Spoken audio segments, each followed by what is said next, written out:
زكريا الوردي بيفسخ عقده مع نادي الزمالك بعد ما لعب معاهم 315 دقيقة فقط لا غير.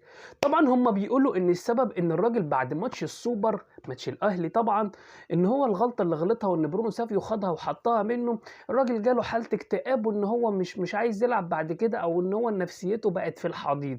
طب على كده امام عاشور لما غلط في الجون التاني في نفس الماتش في السوبر برضه جات له حالة اكتئاب وهتمشوه ولا ايه الوضع؟ طبعًا الكلام ده مش منطقي، وإن زكريا الوردي أقل من المتوقع، وإن كانت النادي الزمالك وإن الناس مستنية منه أحسن من كده وأفضل من كده. طبعًا الراجل طلع عكس المتوقع تمامًا، وإن الراجل طبعًا كل ما بينزل ماتش بيعمل فاولات وبياخد إنذار، والشوط التاني لولا الراجل بيلحق يطلعه ممكن كمان يتطرد، وإنه بييجي قدام الجون ما بيخلصش.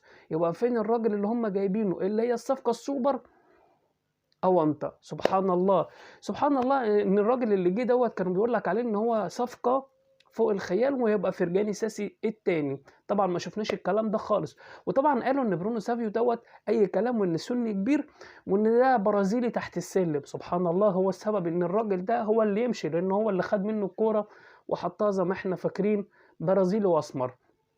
طيب الفترة الجاية هنشوف هيعملوا إيه، هنشوف طبعًا. طب على كده هاحب أقول لك كمان إن سامسون ده اسمع مني يا ابن عمي هيطلع صفقة بلح، اسمع مني هي كمان صفقة بطيخ.